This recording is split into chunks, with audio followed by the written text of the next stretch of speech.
Good afternoon. I'm Ben Rubin. Welcome to UK Column. Today, I'm excited to have what I think promises to be an important conversation with Dr. David Miller and Vanessa Beeley. David Miller is an author and an academic, very famously or infamously sacked by Bristol University a few years ago for his anti-Zionist views based on his extensive research into the Zionist movement in the UK.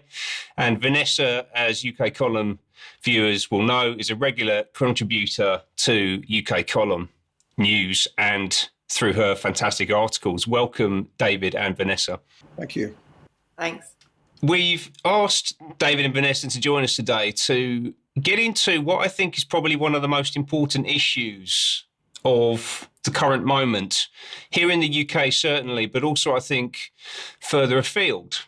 And one of the things that I've personally been seeing in the maybe more mainstream public discourse around the two primary conflicts that are taking place in the world at the moment, the war in Gaza between Israel and Palestine, and the war in Eastern Europe between Ukraine and Russia, is that there are many people, particularly as they might define themselves sitting on the political left, and this is especially prevalent in our cities and in our university campuses, and in particular with the younger generation, that people and groups are very much pro-Palestine, and on that basis, I think anti-war, anti-genocide, which is a position that I think anyone with any decency would hold, but also at the same time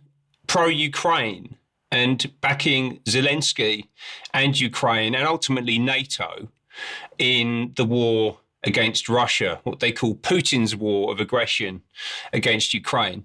And my view, based on my understanding of the situation, is that those two positions are actually irreconcilable. And I know that there are clear links between Israel and the Zionist movement and Ukraine. And in fact, I've heard it described, Ukraine described previously as northern Israel, essentially. I think that this is something that needs to be explored further. And David has written on this quite a bit previously, produced some fantastic articles, very well-referenced articles. And I'm really looking forward to finding out more about this issue today and hopefully providing a counterpoint, a counter-narrative to that kind of dominant discourse that I've talked about that I've been seeing here in the UK and further afield. So my first question then to you, David, is this something that you recognise, this coincidence between the support for Palestine and the support for Ukraine in these groups that I've described? Well, I think that's broadly correct. I mean, the epidemic of Ukrainian flags on the high street seems to have died down a little bit over the last couple of years, but there is a strong feeling, I think, on what I would characterize as the liberal left, which is hostile to Russia, and on that basis is favorable to Ukraine, although they might have at the edges some worries about some of the positions taken by Zelensky or about the role of Nazism in the Ukrainian forces, etc., which they don't tend to go into a lot, but there are some worries. But these sort of liberal positions are that, yes, of course, you shouldn't kill Palestinian children.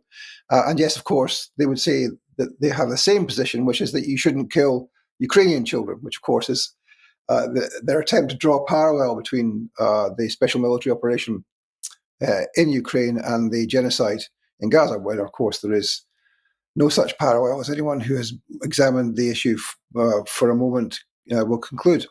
So yes, of course, there is this kind of contradiction in liberal left ideas, but we see this in a lot of issues. That the liberal left position on many issues is quite simply wrong, but on some issues they kind of get it right. They're kind of right on Palestine. I mean, they don't go nearly far enough for me, but that's the problem with liberalism. It's kind of right twice a day, like a stop clock, and on the question of Ukraine is comprehensively wrong, of course. The idea that Putin was provoked in Ukraine is, of course, a sound one. As anyone who's gone back to the records of the pledges given by a slew of different Western leaders, including senior American leaders, including the presidents, to the Russians, that they wouldn't go an inch towards Russian borders. And of course, they then proceeded to allow all of the Eastern European countries, almost all of the Eastern Bloc countries, to join NATO. And that's, of course, what provoked the special military operation in Ukraine, was the a potential accession of Ukraine to the EU and indeed to NATO, but also, of course, the assault on the secessionist people of the Donbass, who, after the coup in Ukraine back in 2004, fought a secessionist war. And essentially what was happening was they were being killed and massacred, and the Russians went in to defend them. And now those provinces have, of course, overwhelmingly voted to join Russia and not to be part of Ukraine anymore. So there's no comparison between the two. There is one comparison, however, and that is that the West is, of course, on the side of Ukraine and joining NATO and the EU, and the West, of course, is also on the side of the genocide in Gaza. So that's where the real equivalence is if you support Ukraine, you're effectively in having the same position as the West, which is supporting the genocide in Gaza, as everyone knows. So liberal positions don't tend to work out very well with those realities. No, certainly not. The term liberal, I think, might be part of the problem. I always like the phrase "stand for nothing, fall for anything." I think that seems to be operative here. Yeah, yes, indeed. I mean, look, what's happening in the Ukraine now, of course, is a somewhat complex, isn't it? We've just seen, haven't we, the deal which was apparently made between the Russians and the Trump administration, such that the Russians would scuttle from Syria, letting the government of Bashar al-Assad collapse, in exchange for a settlement in Ukraine. And, I don't want to be rude to Mr. Putin, but how is that settlement going, does he think? It doesn't appear that it's going anywhere fast, that it looks like the Americans have, lied about the extent to which they were willing to go for a settlement in Ukraine. And we're getting really, so far, nothing much in the way of any kind of progress. Although at the same time, we are also seeing Ukrainian lines collapse at a more accelerated rate than has been the case for the last months anyhow. So I think that there's an issue here about what's actually happening in Ukraine and whether we're going to see an end to the conflict in Ukraine. And it's, in a way, it's a parallel with what's happening in Gaza, because, of course, the Americans have promised various things specifically to Hamas and also to the Iranian government, which they then have gone back on. They told Hamas that they would have a ceasefire for a period if they released that American/Israeli prisoner.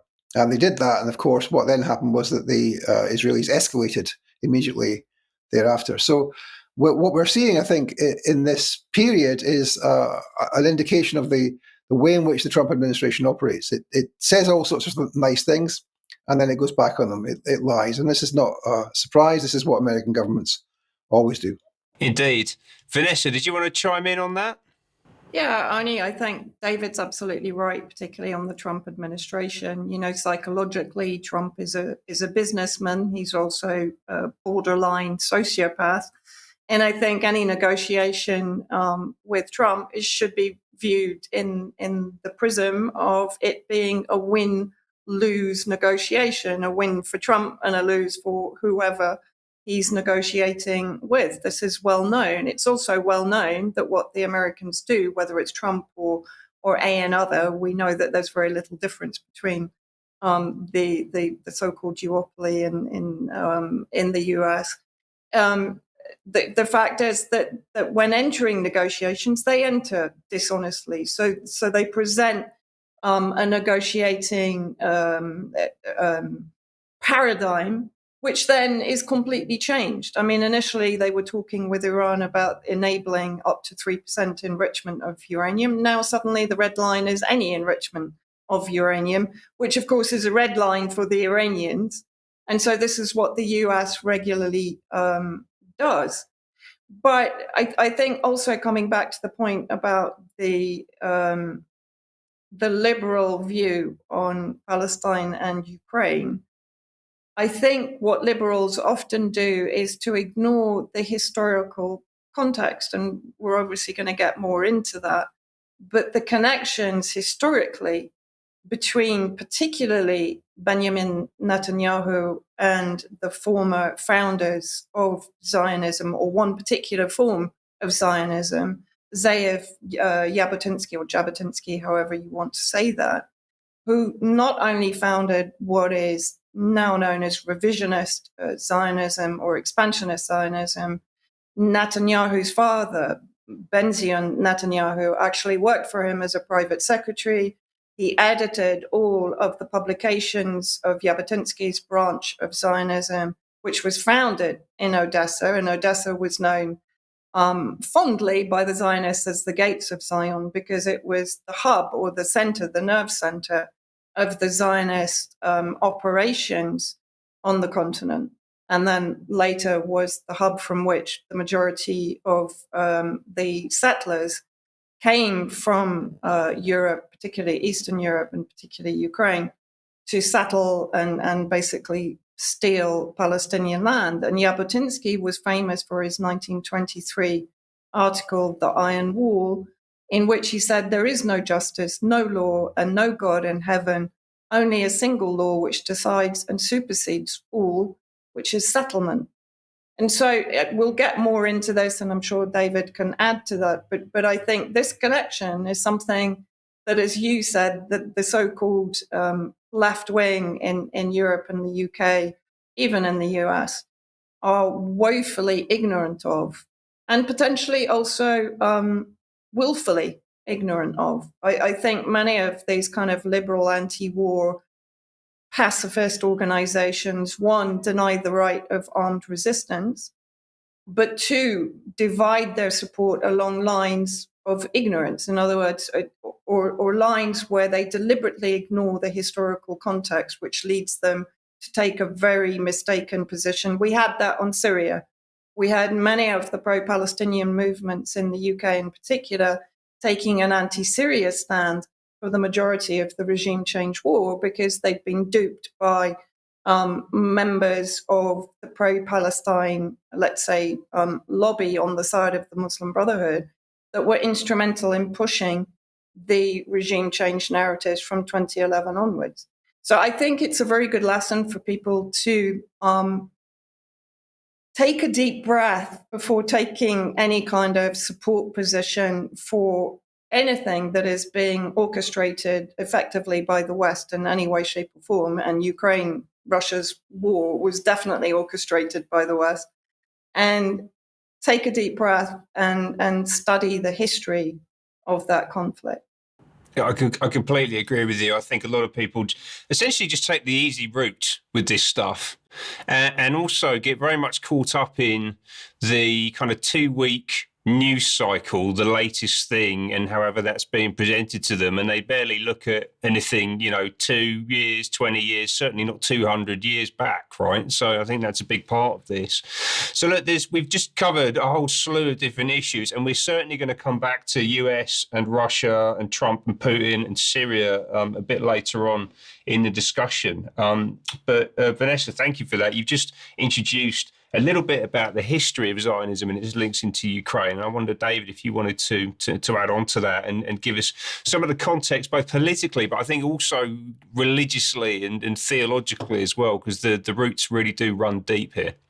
Yeah, I mean, I think there's an interesting thing here, which is where I can talk about the development of Zionism in the Ukraine, but it also, because of the way people react to how one would talk about this, or how I would talk about it, given the historical record, it gives a useful insight, I think, into the way in which sections of I've used the term liberal left, but I'm really talking about now the left, the actual so-called revolutionary socialist left, which has, and it shows in their response to how we'll talk about this.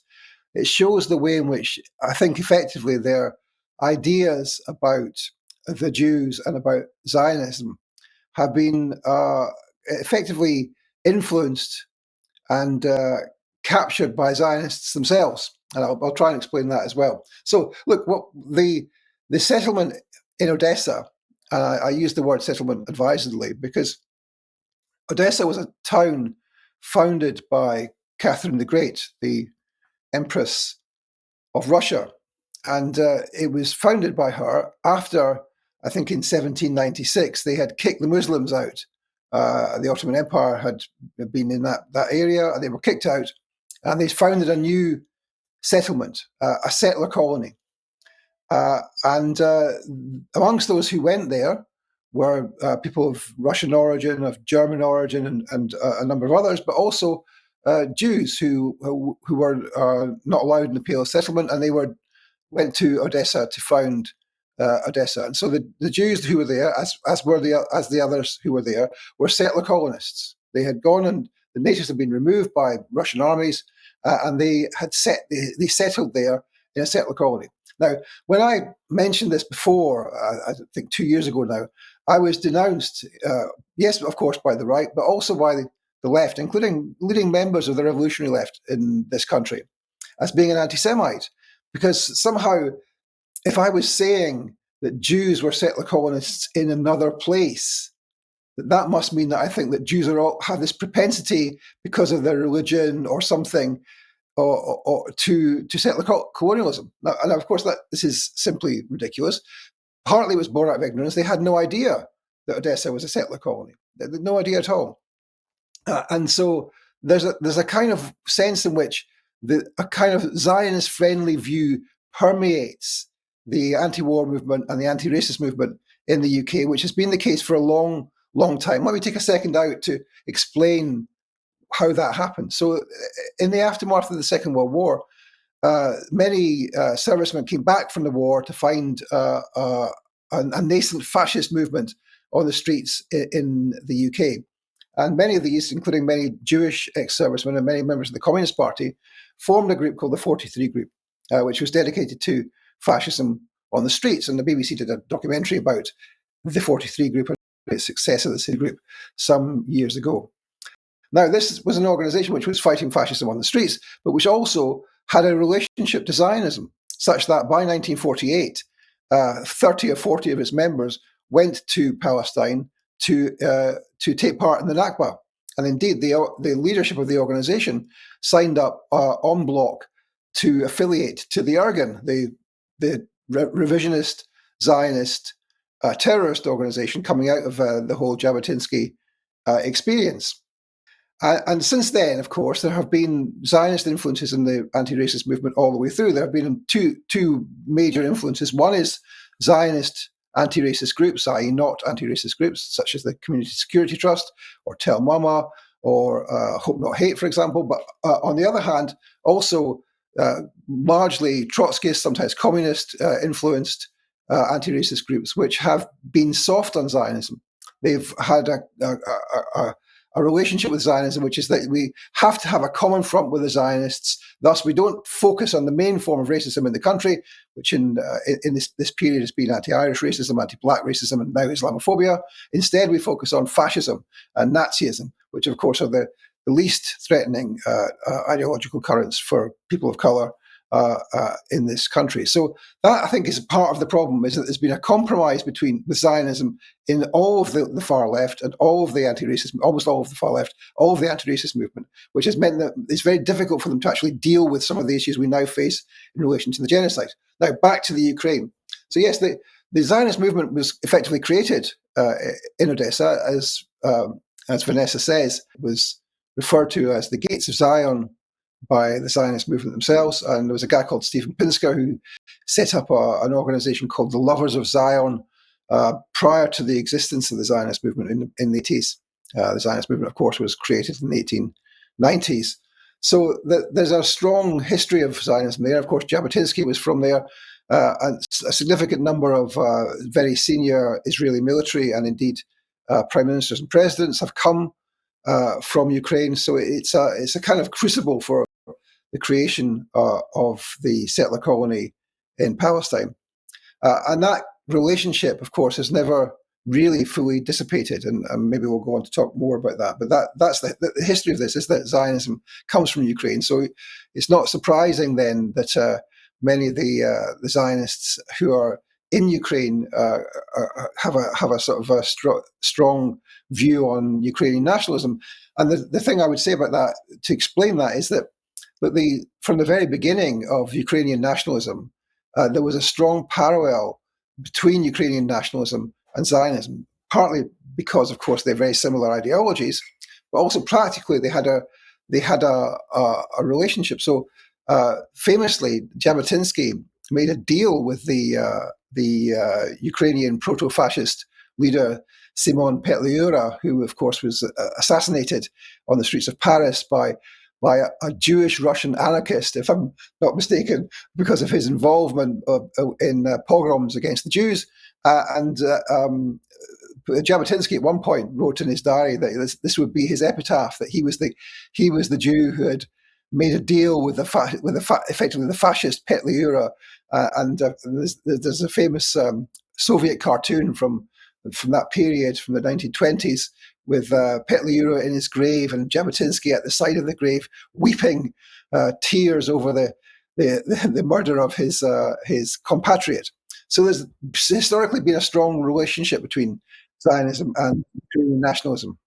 The issue in terms of Zionism and its relationship with the left, and the fact that the left, they're kind of in a bit of a bind at the moment, right? Because actually, I think the issue is that a lot of, well, first of all, you've kind of pointed out that a lot of these proto-communist ideas were heavily influenced by Zionist thinkers in the first place, and actually the kind of the end point of a lot of the kind of radical left activists and even people who are fairly mainstream in this, like Jeremy Corbyn, for example, they're actually interested in this idea of global governance, right? They actually think that global governance and top-down centralized control is a good thing. It's just that they want it to come from their side of the political spectrum versus the other side of the political spectrum. So that puts them in quite an interesting position in terms of, what they can and can't say, and what they allow themselves to see and to condemn out there in what's happening in the world. Well, I mean, I think that Jeremy, of course, is not really an anti-Zionist. Never really has been. There are people on the left. I mean, a party like the Socialist Workers' Party is a party which has always historically been anti-Zionist. I mean, it's famously its leading ideologue, a guy called Tony Cliff, who anglicized his name from Egil Gluckstein, and of course had experience of the settler colony in Palestine, because he was there. Him and his not then wife, Cheney Rosenberg, she lived on a kibbutz, a Hashoma Hatzair kibbutz, and Hashoma Hatzair was the most radical left wing of the Zionist organizations, and their experience of that kibbutz and the fact that it was Jews only, anti-Arab, it was endemically racist, that's what turned them off Zionism. And so ever since then, the SWP has been an anti-Zionist organization, at least formally, but now it seems to have a real difficulty in actually, not just the SWP, but the whole of the left actually, in using the Z word. You can't say Zionism because that will somehow overemphasize the responsibility of the Zionists for the genocide and underemphasize the responsibility of US imperialism. That will let US imperialism and indeed the British role in the genocide off the hook. And that's a profoundly misguided and mistaken approach to take, in my opinion. The people who supported Hitler in the Second World War, yes, there were British companies and American companies, and in fact, American publicists and PR operatives. They weren't the ones who were responsible for what the Nazis did. It was the Nazis. And similarly, in this case, it's the Zionists who are doing the killing, the Zionists who recruit the people the thousands of young men and women who have gone from the UK and France and Germany and Brazil to commit the genocide, they're the ones who did this. Of course, they are supported by the Americans, who give them 70% of the weapons and the political cover, by the Germans, who give 30% of the weapons, and of course by the British, who do the overflights, the intelligence overflights for the IDF, more overflights, in fact, than the IDF do themselves. But nevertheless, we should be clear: the people who are training their guns on the heads of 3-year-old toddlers are Zionists, and it's the Zionist movement which has led this strategy, and the Zionist movement which is carrying out the strategy. And therefore, we need to, I think, focus on Zionism, what it is, how it operates, and how it can be defeated, rather than have a kind of what I might impolitely call a lily-livered approach, which says we don't actually discuss Zionism. Yeah, and I think I wanted to come back to the Jabotinsky, because I think he's really someone that where people can make that very clear connection between Zionism and Nazism in Ukraine, because, as David rightly said, he collaborated with Simon Petlura, who actually massacred tens of thousands of Jews from 1919 onwards in the pogroms in that particular area, right? Jabotinsky basically agreed to provide Jewish militia to support Petlura on the basis that they would be collaborating against a potential threat from communism, i.e. from then the Soviet Union. And Jabotinsky went on to form the Betar youth movement, which, as David has pointed out in one of his articles, were dressed very reminiscently of kind of fascist youth groups in brown uniform. He was a supporter of Mussolini, but most importantly, he believed in this revisionist Zionism, which was followed, as I said, by Netanyahu's father, Ben-Zion, and now, of course, by Benjamin Netanyahu himself, who's the longest serving prime minister in the occupied territories. And this was that colonization could only be imposed by force. There was no peaceful resolution with Palestinians. And of course, that is exactly what we're seeing to be Benjamin Netanyahu's policy against Palestinians, both in the West Bank and in Gaza, but also the fact that Netanyahu has incorporated into his administration some of the far more right-wing members of Israeli political movements, including, Ben Gvir and Bezalel Smotrich. Smotrich has just gone on record saying, forget about any kind of peaceful resolution, starve the Palestinians, we need to eradicate them completely. Moshe Feiglin has just gone on saying our problem isn't with Hamas, it's with all Palestinians, particularly babies. We should be murdering the babies. And so, when you look at this, it's an unbroken arc from Jabotinsky to Netanyahu now. And that's what people are failing to recognize. They're failing to make this direct connection to Jabotinsky's policies as a Zionist cooperating with Nazis in Ukraine and Benjamin Netanyahu's policies now to exterminate Palestinians, both in the occupied territories and in Gaza, to ensure the final solution, which is Zionist settlement of those territories.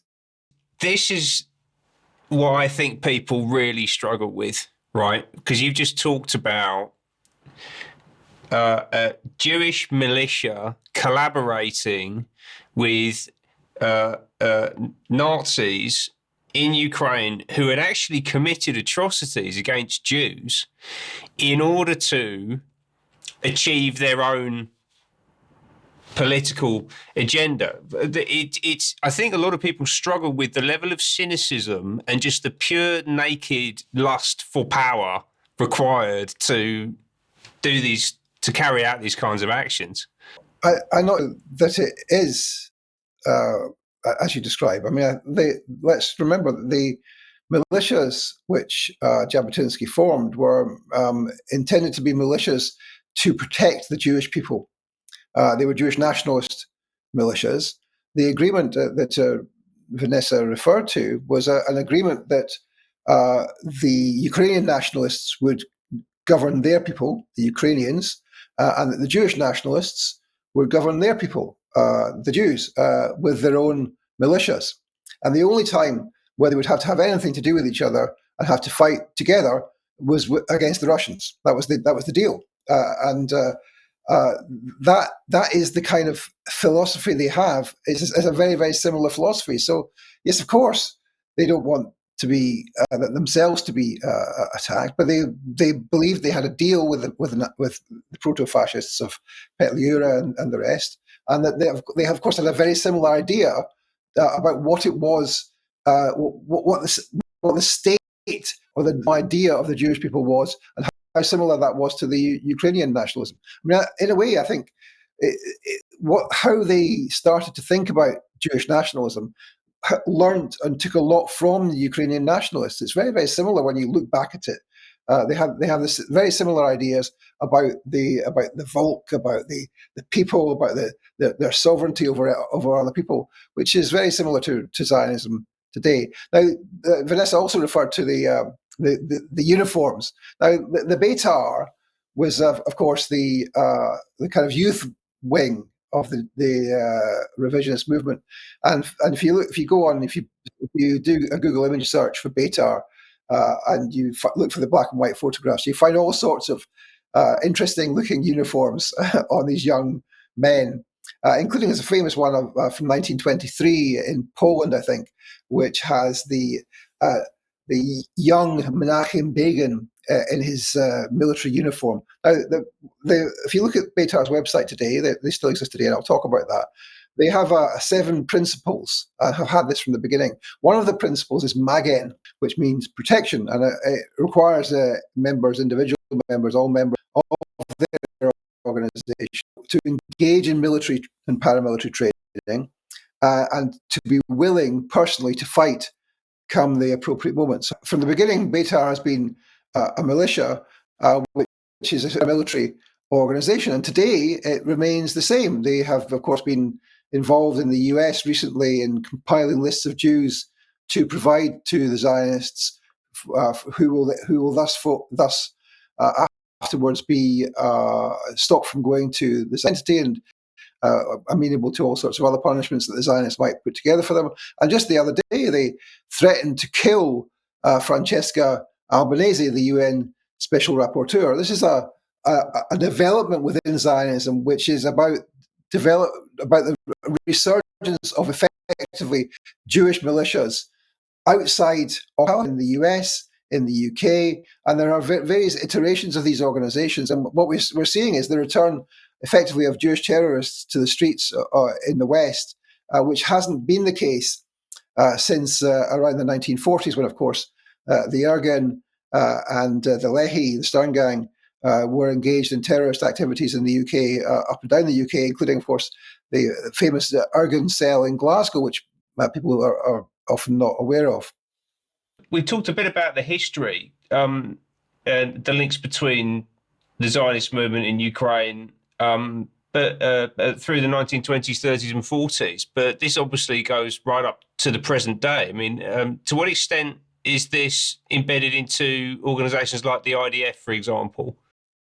Well, I mean, this is the other thing. I mean, you were remarking about this. People finding it difficult to get their head around Nazis and the Zionists cooperating in the 19th and 20s and 30s. Well, it's happening today as well. I mean, let's remember that there are Nazi militias inside the Ukrainian armed forces. In fact, increasingly over the period since the SMO was launched, having effectively the whip hand inside Ukrainian military forces. Now, amongst those who have joined up to the Ukrainian military are a number of Ukrainian Jews, including members of the Chabbad sect, which is a genocidal Hasidic Jewish sect, which is organized all around the world. I'll talk about that more in a minute. But that the role of the Zionists in the Nazi movements inside Ukraine is instructive. One of the founders, the 2 co-founders of the battalion, the famous Nazi group inside the Ukrainian armed forces, was an ex-IDF officer. So those kinds of links are baked in from the beginning of the Nazi movement in Ukraine, and it's no surprise, therefore, that organisations like Chabbad and indeed other Orthodox Jews in Ukraine have joined up with both non-Nazi forces in Ukraine and indeed with Nazi forces. Now, Chabad is an organisation which comes from a place called Lyubavitchy, which I think is now in present-day Belarus. And the headquarters of the organisation is in Brooklyn, famously revealed just the other year, last year I think it was, as having secret tunnels built under it by some kind of rebel faction within the organisation. Now, Chabad is a genocidal organisation. It's an organisation which believes that non-Jews have animal souls. It's an organisation which is, according to the Shin Bet, the Zionist intelligence agency, involved in most of the price tag revenge attacks on Palestinians in the West Bank around the settlement of Yitzhar. And of course, it's an organisation which has outreach emissaries all around the world. There's 5,000 branches in different parts of the world, 1,300 in America, 150 in Britain, 150 in Canada, and organisations all the way across the Ukraine, a dense network in the Ukraine, and indeed, of course, in Russia, which we might come on to later. Now, in Ukraine, the Chabad have been close to one of the key oligarchs in Ukraine, a guy called Igor Kolomoisky, who, of course, owned the television station where Zelensky got his start and then funded Zelensky in his campaign to become prime minister or president. He then fell out with Zelensky. But amongst the other things which he was funding were the IDAR, Nazi IDAR battalion, and indeed the Azov battalion, as well as funding, being one of the key funders of what's called the biggest Jewish community center in the world in Dnipropetrovsk, which is a Chabad center, there's plenty of little videos online. You can go and look at that architecturally questionable building. let me put it that way. So look, the connections between extreme ultra-Zionist genocidal organizations and the Nazis in Ukraine are not something that have been dreamt up by people who are conspiracy theorists or on the left or whatever. These are actual relationships. Now, Kolomoisky, of course, was involved also in a number of corruption charges in terms of effectively theft of public assets, but also the way in which that was then, the money from that was then laundered through European institutions and into the US. So there was a network in the US, in Florida, and in New York State of charities which were laundering the money, and these charities were all run again by Chabad. So there's a really interesting sort of underworld here to this, which does suggest that the relationships between Zionism and Nazism in Ukraine and the Ukrainian government are not something which are just marginal. Certainly not. Vanessa, would you like to weigh in on that? Reports also of former or even current IOF military fighting in Ukraine, because I think Haaretz put out an article bemoaning the fact that they weren't being recognized as fallen when I think between up to 16 IDF fighters were killed in Ukraine.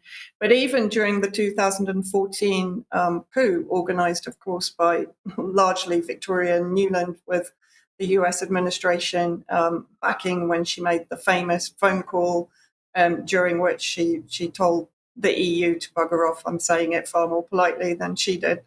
And basically, there were known to be IOF militia fighting at that time among those that were leading the coup and also massacring the civilians, of course, in the Maidan and in Odessa itself, ironically enough.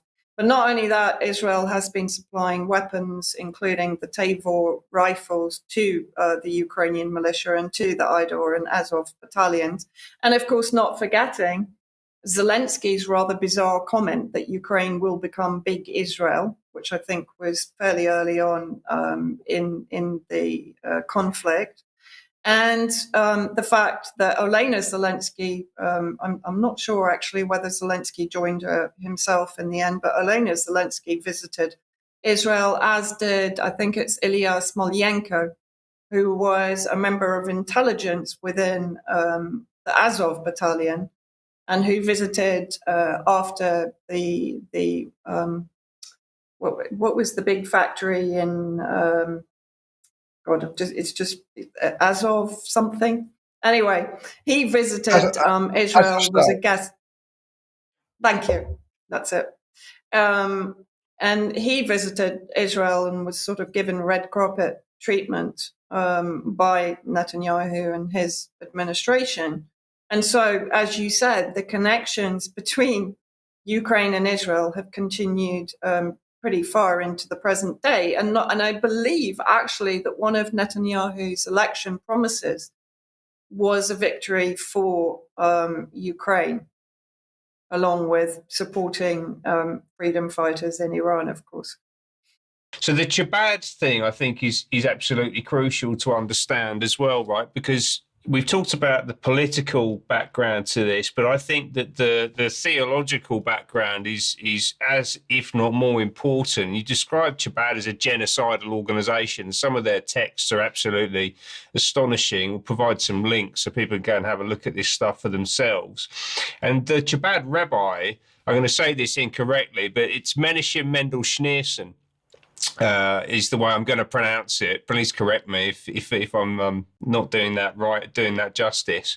But he had an extraordinarily close relationship with Netanyahu. Now, many people actually view Schneerson, certainly within the Chabbad movement, as actually being the Jewish Messiah. I don't think that he actually adopted that mantle himself, and I do seem to remember him it being reported that he told Netanyahu that that Netanyahu himself would see the arrival of the Messiah in his lifetime. So there's some kind of prophetic stuff happening here as well that I don't think people really properly understand. And he was, I think, as you mentioned a moment ago, born in what is now today Ukraine, right? I mean, so the depth of this is, it's not just political. It runs a lot deeper than that. Well, look, I think people don't understand. You say the theology. Now, the theology is quite important. I mean, I'm a sort of materialist. I believe that material things shape the world, but of course, ideas about how the world is and how the world might be also help to shape the material world. So, I think we should understand that Chabad is a Hasidic sect, yes. And it's a kind of outreach organization. So it has these 5,000 odd offices around the world. But there are hundreds of other, well, not hundreds, but there are lots of other Hasidic sects, most of which are inward looking and which have very similar views to Chabad theologically and about the state of Israel. There are very few. I mean, let me just try and explain this. So from the beginning, these sects, almost all of them come from Eastern Europe, from Lithuania, from Poland, from Hungary, from Belarus, from Ukraine, and indeed from what's now Russia. And as the boys from Natura Carta, the well-known anti-Zionist Hasidic group, are always saying, but in 1947, the chief rabbis were agreed there should not be a Jewish state, and that it was the responsibility not of humans to create a Jewish state, but only of the divine. And so they were all, at that stage, anti-Zionist, right? Now, people find it very difficult to get their heads around this. These were anti-Zionist in the sense that they didn't believe that that the Zionist movement had the right or the ability even to create a Jewish state. And if they did create a Jewish state, it was outside the realms of religion and something to be condemned. Now, of course, what happened after the creation of the State of Israel was that almost all of them made their peace with Zionism. Some of them, of course, remain of the view that their young shouldn't serve in the IDF, while at the same time being practically supportive of the Zionist state, including, of course, serving in the cabinet, Netanyahu's current cabinet. They have people in there whose young people don't join the IDF. Incredible. So these are anti-Zionist people who are Jewish supremacists. right? That's the distinction I would make. Not all Jewish supremacists are Zionists. All Zionists are Jewish supremacists, but there are anti-Zionist Jewish supremacists who, of course, in almost all cases, are happy to collaborate with the State of Israel. There's one large sect called the Satmar, which remains anti-Zionist in a more straightforward way, but they're not in favor of Palestinian liberation. So there's a whole range of these Hasidic groups, almost all from Eastern Europe, almost all of which are Jewish supremacist and indeed genocidal. The Chabad are interesting because they are the only outreach grouping. They have these offices all around the world. The others don't do that. They have their own religious organizations and their own yeshivas and etc. But Chabad are there to convert and convince, not convert non-Jews to some extent, but mainly to bring Jews, either observing or non-observing Jews, further towards the ultra-Orthodox position. And that seems to be the thing which they are most successful at. There's evidence from the Zionists, from Zionist surveys on campus in the US, that the people who are most are taken along by and taken in by Chabad are not people who are already ultra-Orthodox, but people who are in the reform or the progressive or the liberal wing of Judaism, all of which, of course, are Zionist synagogue movements.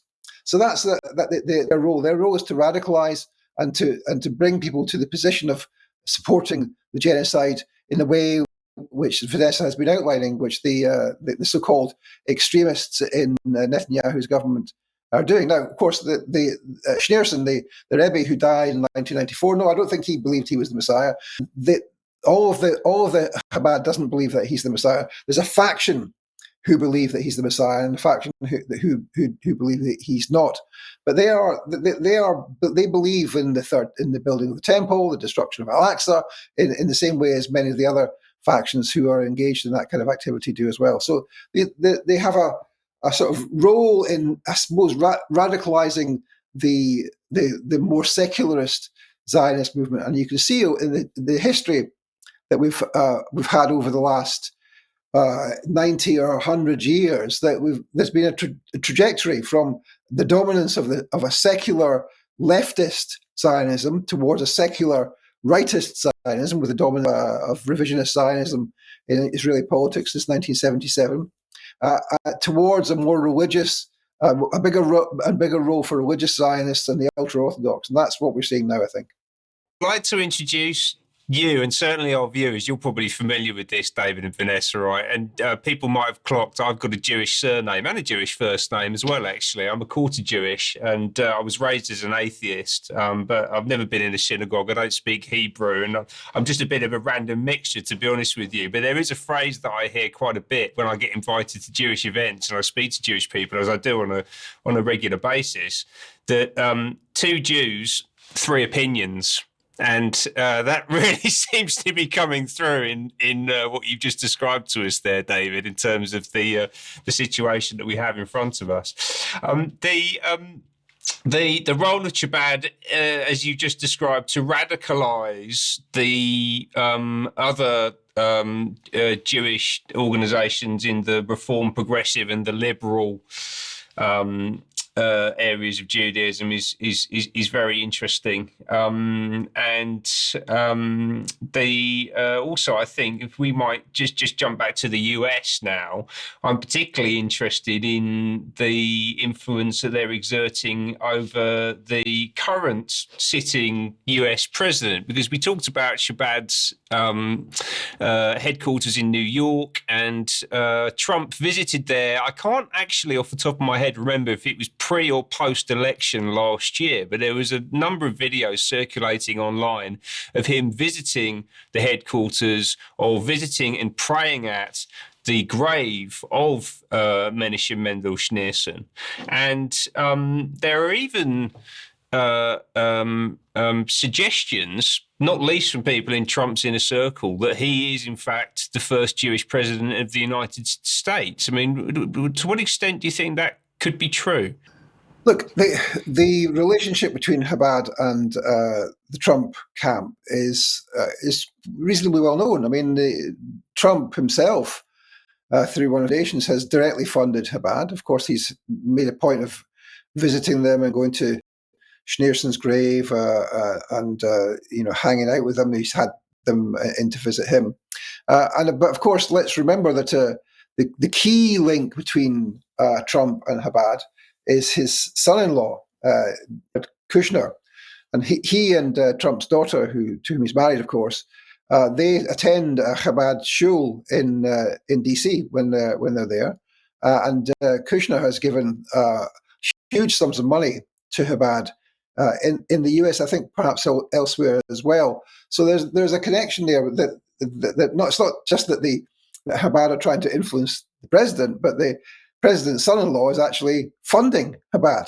And so that's kind of part of the intrigue here. And let's remember that Kushner's role is not just to push the interests of the official Zionist movement or the ultra-Orthodox guys like Chabbad, but also to effectively grease the wheels of the normalization process. And that's why he's had this massive involvement with the Saudis, and indeed to some extent with the UAE, and the use of the sovereign wealth, the Saudi sovereign wealth fund, the massive kickbacks and bribes that are being going to the Trump family, and no doubt in future years we'll find out that they're much more extensive than we are currently aware of. So that's all part of this mix here, that there's a direct question of corruption. But as to whether Donald Trump himself is Jew or is converted, I don't know. I don't pretend to have the information on that, but it's not impossible, is it? Stranger things have certainly happened. Vanessa, do you have any thoughts on this?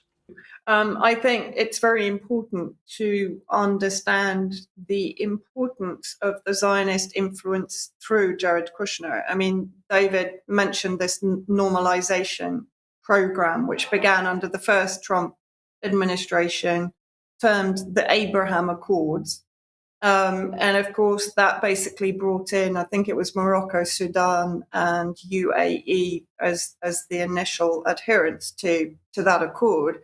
But of course, what we're seeing now is Trump putting pressure on the Al-Qaeda self-elected president of Syria, Jolani, to lift the sanctions in order for him to agree to normalize relations with Israel under those Abraham Accords. So those Abrahamic Accords were an incredibly important step, which began back in 1997 with the CIA scripting of the clean break doctrine, which was commissioned by then politician Benjamin Netanyahu, which actually, again, was an extension of Jabotinsky's expansionist strategy to partition all of the neighboring countries to Israel, to both weaken them and give Israel an opportunity to have greater influence in the partitions that would be created. And of course, that's exactly what we're now seeing in Syria, is the coming to fruition of Netanyahu's vision, which originated with Jabotinsky in Ukraine, and the partitioning, not only the extermination of Palestinians and the final supremacy of Zionism over Palestinian territory, but also this partitioning and normalization of relations with all neighboring countries, the destruction of resistance to Israel, and the weakening of every single nation that may pose a threat to Israel in the future. And this began in Ukraine. I think this is what is very important for people to keep relating to. David goes into fantastic depth. I tend to simplify things a little bit more for people in particular who are struggling with this kind of, as you said, two Jews, but you have three opinions of, etc., because it becomes so complex when you get into the different factions, the competing factions, even within Zionism itself, within the Knesset, and so on. Right. I mean, in Ukraine, there was even the creation of kind of, a blending of Marxism and Zionism, right? So there were different factions, even in Ukraine, you had the Jabotinsky, you had the Love of Zion, which was Leon Pinsker, you had Bev Borachov, who created the synthesis between Marxism and Zionism, which then became the Israeli Labour Party, and Ahad Ha'am, who created the Society B'nai Moshe, which was a form of cultural Zionism. So in all of these factions, you have these subsections, let's say, that may on some subjects or on some strategies have common ground, and in others not. But I think in the end, if we look at direction of travel, we're heading in the direction of travel that Jabotinsky foresaw and that Netanyahu's father certainly supported, and Netanyahu has picked up and run with. And I think, that for me is becoming even more clear with what's happening in the region, not only in Palestine. Yes, I used the term cynicism earlier, but I also think maybe pragmatism in pursuit of a shared objective is what we're looking at with a lot of this stuff. The reference to communism and Zionism, I think, is really interesting. I saw a quote, I'm going to forget the name, maybe one of you can help me out with it, but the guy that ran the gulags for Stalin quoted as saying, some people call it communism, I call it Judaism, right? So these things are very closely and intrinsically linked with each other, right? This is fascinating, a fascinating discussion. I want to think about, we talked a lot about the historical context, the deep connections between these two countries, these different ideological systems. How is this being enabled and enforced in the media and the political system? Let's, if we could, focus on the UK, but also let's just think more broadly across the US. We've talked about these influence networks, but how are we actually seeing this coming to light in the media around? Let's talk about some names, even the BBC, the Guardian, maybe some of these other commentators in the British system today. Well, look, these are, I think, complex matters to say, but the way in which these influence networks operate, I think, is much more sophisticated and more deeply embedded than perhaps we have understood. So the way in which people tend to talk about these things is that they talk about the Israel lobby. And of course, there have been some famous books on that issue, the first of which, of course, which broke the whole issue open was John Mearsheimer and Stephen Walt's book, The Israel Lobby in US Foreign Policy from 2005. And then, of course, more recently, we've had Ilan Pappy's book on the Zionist lobby, history of the Zionist lobby in the US and the UK.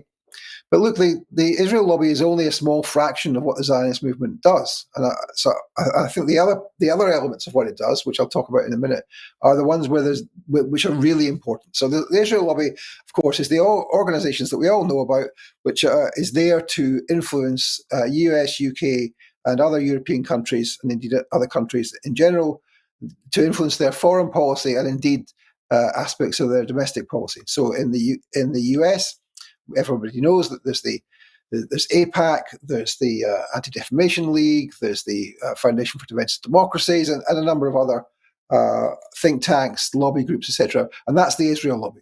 Okay, now they are important and they do exert power and do exert influence. But there's another way in which the Zionist movement operates, which is that the Zionist movement is a broader thing than the Israel lobby. The Zionist movement is there to ensure that Zionist ideas are spread and made powerful around the world. And they state this openly in their founding manifesto, which was created in 1951 at the World Zionist Congress, the first one they held after they created the so-called State of Israel. And in that Congress, they said, right, we've got what we wanted. They had a program before called the Baal program, the Basel program, based on the Congress where they decided that in Switzerland. And we've got what we wanted. We've got a Jewish state. What will we do now? Will we just demobilize the Zionist movement? And they said, no, we'll not do that. And they had a vote on this, and there were no votes against. There were some people who used to vote who abstained, but there were no votes against, and they voted. I think it's 450 38 votes to 0, I forget the exact votes, to continue with the Zionist movement. And amongst the things they said that it would do is strengthen the influence of Zionism in the community, meaning the Jewish community, wherever it's organized in the US, the UK, and elsewhere. And that's what they do. And that has two elements to it. First of all, they want to recruit and train the young people in the ideology of Zionism so that they can go on to become Zionists later in life. Sometimes that will mean, going to become colonists in occupied Palestine, join the IDF, etc. But on other occasions, what it means is joining Zionist organizations in the UK or the US, etc. But a further element of this, of course, is infiltrating the societies in which they operate, such that when the moment comes, when the tap on the shoulder comes, I like to say the tap on the shoulder comes, but of course, in many cases, the tap on the shoulder isn't needed. When the moment comes to do the right thing for the Zionist movement, when you're high up in the BBC or the Financial Times or in a financial corporation or in the civil service or in the police or wherever it is, when the moment comes, they want you to take the right decision in favor of the Zionist movement. And you have to have an understanding of that in order to understand the way in which the institutions of this society and many other societies in the West especially have been penetrated and infiltrated by the Zionist movement. Take the example of the media. You raised the issue of the media. Now, people have been going on about the BBC for the last few months, especially since Owen Jones wrote this article in December or January, where he revealed that Rafi Berg, who's in charge of the BBC's website, was effectively operating a kind of a mechanism whereby he had to authorize or approve almost all BBC coverage of Palestine. Now, he is a fanatical Zionist. Now, of course, this is an important element of control by Zionism of the BBC, because they've got a person inside. The other element, of course, is the massive propaganda streams that come from Tel Aviv and indeed from the British government as well in supporting the Zionists. But I think the other thing you've got to understand is that it's not just external pressure which causes the BBC, and it's not just the fact of one person inside the BBC which causes the BBC to be so pro-Zionist. It's also that they have people high up in the hierarchy, and in fact in the most senior committees of the BBC who are themselves Zionists. So the most senior committee in the BBC has, I think, 5 people on it. The CEO of BBC News, a guy called Robbie Gibb is on it, a guy called Nicholas Sirota, who's the external representative, a couple of other people who I forget now. But they always have, of the 5 people on the committee, they always have at least 2 who are convinced rabid Zionists. Robbie Gibb is a perfect example. This is the guy who runs the Jewish Chronicle, took over the Jewish Chronicle when it was failing because of so many libel defeats, and it's now become even more extreme in its Zionism in the last 2 years as a result of him taking over the organization. So if you want to understand why Zionism gets so much favorable coverage in the media, yes, it's to do with external pressures and PR and propaganda and all the usual things, Hasbara as they call it in Israel, but it's also to do with the fact that there are Zionists inside all of these news organizations, quite often in prime positions. For example, in Sky News, it's the case in the Financial Times, it's the case in the Guardian, it's the case in the Mail, and many other media outlets as well. So it's external and internal influences. And a lot of this is about, I think, embedding confusion into the public discourse, because the organizations we talked about, the pretty much dominant accepted narrative, I would say across the whole of mainstream media, is pro-Ukraine, anti-Putin. It's Putin's war. It's a war of aggression. All of these terms that we hear on a constant basis, right? So they've really embedded that, and they allow some lively debate between both sides of the argument as it relates to Israel and Palestine. But it's this Ukraine, this adamant insistence that Ukraine are the good guys and Putin's the bad guy, while allowing some lively debate over here, that I think is one of the main essentially divide and rule tactics that they have for sowing discord amongst the population, right? And actually, we talked about the media. One of the most striking things I've seen over the past few days, just popped up in my timeline on LinkedIn, I think it was one of the chief executive of one of the biggest charities in the UK and internationally, based in the UK, international charity, who attended the pro-Palestine march in London over the weekend, was sharing a lot of the images from the march and talking about what an important moment it was. And then I actually clicked on to have a look at her own profile page, and the header image is her speaking on stage at a pro-Ukraine event in Trafalgar Square, it looked like. I can't remember exactly the location. And that, to me, was just a perfect example of how this thing has just been really deeply, deeply embedded into the discourse. And it's really astonishing how they've managed to do it. Well, I think that's right. I mean, there are people on the left who have become even better than they were before on the question of Palestine.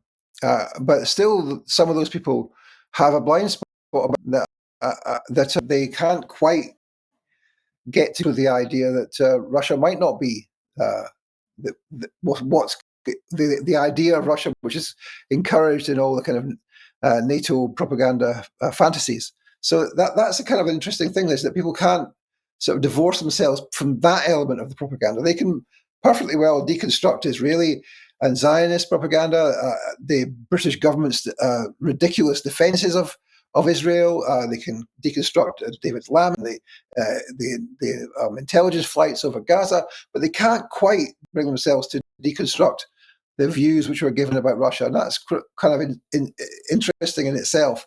And of course, it reminds one of the famous Bob Dylan song about "I've learned to hate the Russians all through my whole life. If another war comes, it's them we must fight." And that, of course, is very, very deep in the psyche. Actually, it's deeper than we thought. So that's an interesting thing to see, and also indicates the need for us to redouble our efforts at deconstructing anti-Russian propaganda. It's been flooding our media for many years now through the alleged assassination campaigns, which Vladimir Putin is operating against dissidents, the alleged poisoning of the Skripals. Remember that ridiculous fiasco, and then of course the Integrity Initiative, all those documents which were leaked, showing that there was a military intelligence project dedicated to countering Russian propaganda, which was actually mainly focusing on attacking Jeremy Corbyn. And so all of that has been actually quite successful in its pulling of the levers of public consciousness in a way which the British government's attempt to defend Israel has not. Absolutely. I think there's certainly a lot of the old Cold War stuff still embedded into kind of Gen X and above, right? That's certainly the case. I think the other thing that's really important, now that we're talking a little bit about Russia and Putin, is to understand that you actually don't have to pick a side in these conflicts, and it's not always going to necessarily be the case that there's a good guy and a bad guy fighting. It might be that there are two bad guys fighting. And we talked a bit about Chabbad's relationship with Trump, but they also have quite a lot of sway in Russia, and particularly over Putin, it would seem. I don't know too much about that. I mean, there is a rabbi who is called Putin's rabbi, who is a Chabbad rabbi, but that's because, well, I don't want to underestimate the potential significance of it. I haven't done enough research on this, but certainly it's the case that all through Russia and indeed the Ukraine, that the apparatus of Jewish communal representation, so the organizations which in Western Europe and the UK are run by the official Zionist movement, in the Ukraine and in Russia, those organizations are run by Chabbad. And so that's kind of an interesting contrast. Of course, we see what happened. Well, maybe we should say a word about Syria. So what happened in Syria, of course, there were Russian military lookout posts on the border with the Golan Heights. There was, of course, the Russian naval base and the Russian air base in Syria as part of the agreement to help the government of Assad.